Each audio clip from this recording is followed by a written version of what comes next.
well, the devastating effects that sin can have on you, not just mentally, but physically, are unsurpassed, because it's a 24/7 work of destruction. It's a 24/7 work of degeneration. It's a 24/7 work of pulling you apart and pulling you down. That's what it is. And for those who haven't awakened to the fact that they have a sinful, evil nature working within them, it doesn't get any easier. People make up systems and have patterns to get through life. They look forward to different stimuli and avoid other different things by conditioning. They condition themselves, and this in turn, no, come here please, no, over here, quick, getting too close to the road. These conditionings and choices and things that we make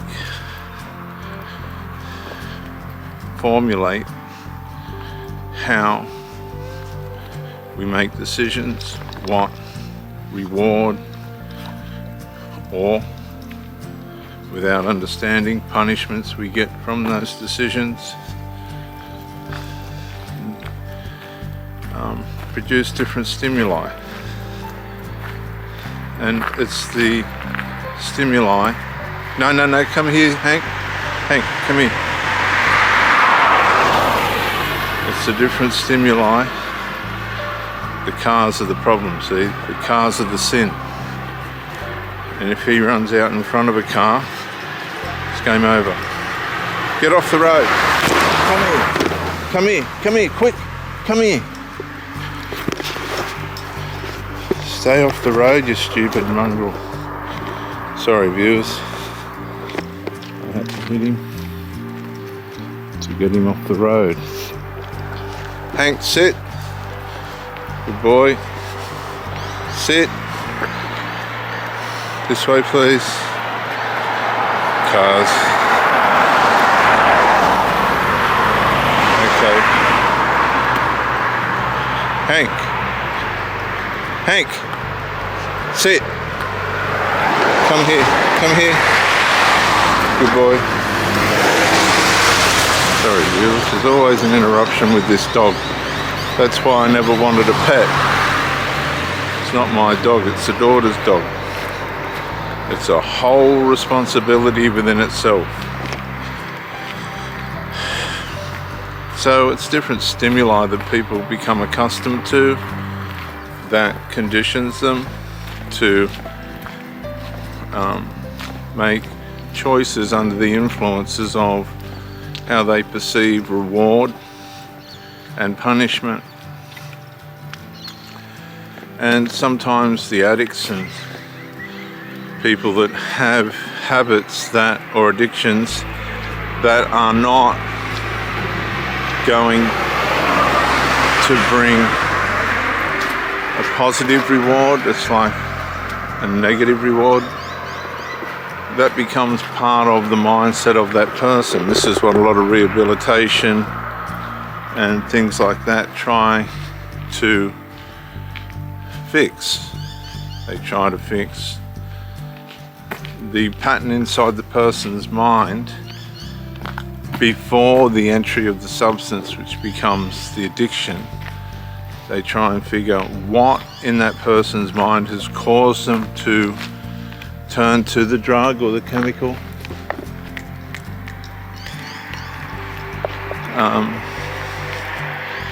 In the belief that it is going to benefit in a non-harmful way. And of course they become programmed to the way the drug makes them feel, like a rat with cheese. A rat will come to the cheese, and if the cheese makes them feel good, which it does, for instance, he'll or she will similarly go back to the drug, despite the consequences. If a rat's being fed cheese and the cheese ultimately leads them to a trap, then that's the same as what drugs do. Drugs lead people to sickness and harm and illness, bad choices and loss of finances and negligences and all that other stuff, by way of having to have it and be supplied by it, etc., etc. The point of the matter is, ultimately, the drugs and alcohol and things lead to sickness, illness, mental health issues, etc. Now, you try and take all of that and put it into a relationship. Good boy. It's not going to work, is it? Just not going to work, because there's too much going on and not going on inside the mind of the person that has all this unresolved and is trying to deal with the unresolved via chemicals, substances, alcohol, drugs, all these things and options that people have today. The problem is, once this stuff's got a hold of you, you have to be able to financially support it. And this is where they go down the tubes, because it's all so expensive now that they can't. A lot of them can't. They find themselves running around in life, making choices in life, not to live, but to get the supply of the drug. Now, in a relationship, if a person begins to idealize the partner and think that that partner is the reason for their happiness, it's an internal mindset. It's an internal mindset that is functioning like a rat with cheese.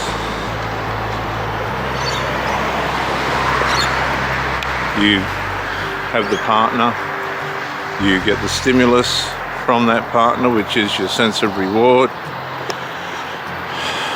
But then when the partner starts to deteriorate, starts to not accommodate the relationship the way that they did at the start, they start to poison the relationship. It's like being led into a gas chamber.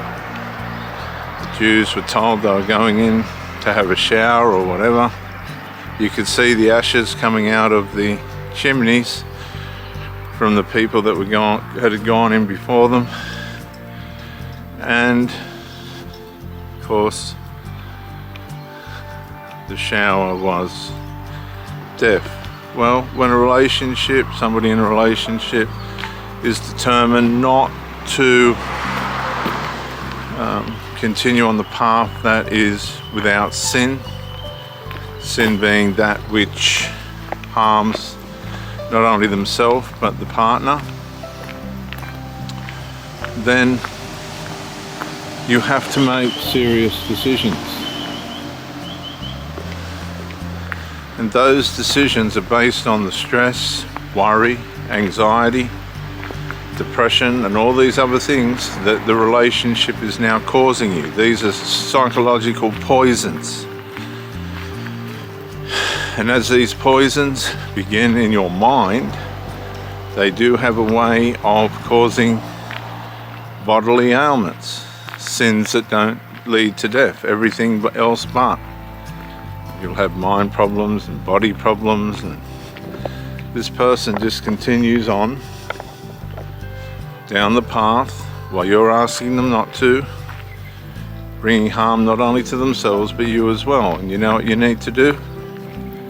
You warn them, You watch and see if they're going to change. If you allow that behavior to go on, you're training that person to believe that it's okay. So once you wear out, it's no point in you trying to say, well, I'm sorry, but I can't do that now, because you've trained that person to believe that that's the way to go. You have to accept that you've blown it. That's who the person is. They're not the right person for you. You can't take this anymore. Leave them alone. Leave everything about them alone. Let them go on without you, and start to rehabilitate and never contact that person again.